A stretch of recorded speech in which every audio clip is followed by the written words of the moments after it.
Both asset class based and investment specific models can be built in the My Models section of the fi360 toolkit. These models can then be used throughout the toolkit. Both model types can be grouped under a single model name, for example, aggressive model, so that both the strategic, asset class based, and tactical, investment specific view of the model can be reviewed and used. In our example here, our advisor has 3 different models built: aggressive, conservative, and moderate. And each model also has 1 version, all labeled default. If you need to create a new model in the system, we can click on Go on the right side of the page, and we're going to create a new model. We'll call our new model Super Aggressive. We also need to give it a version name. We'll call ours Default, just like we did with all the other ones. And then we can select additional factors like a blended benchmark, custom universe. We can add in an inflation assumption and a hypothetical amount for use in the optimizer.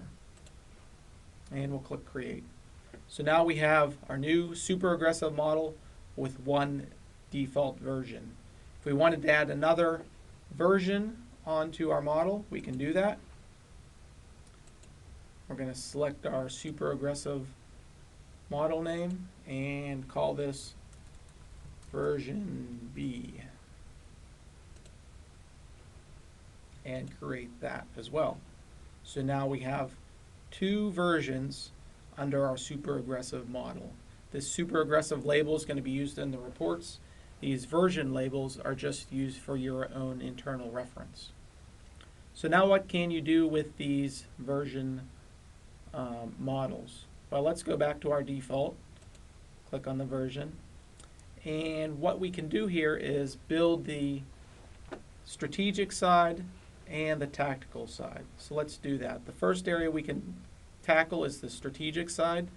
We can enter in peer groups and allocations if we want to, but let's use the optimizer.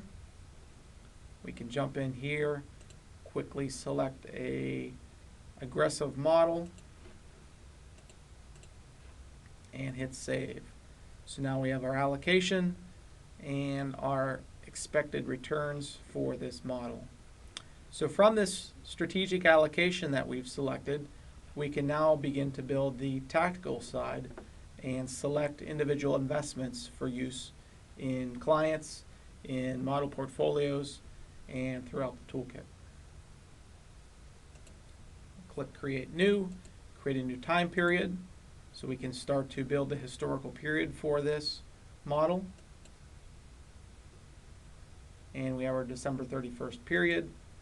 We'll jump in and begin to add investments. So the first investment we're going to add in is a large blend investment. And as you add in that first investment, you'll also see the additional peer groups all pulling from that strategic side. So these are the peer groups listed for our strategic allocation and the target allocations, again, coming from that strategic allocation.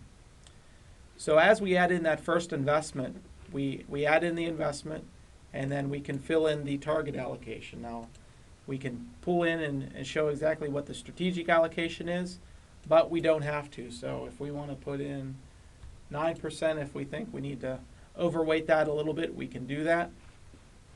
If we add in one more investment,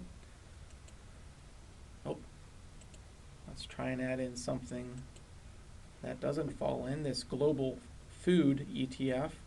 This doesn't fall within our strategic allocation. So it's still listed here. It can still be built into your tactical allocation.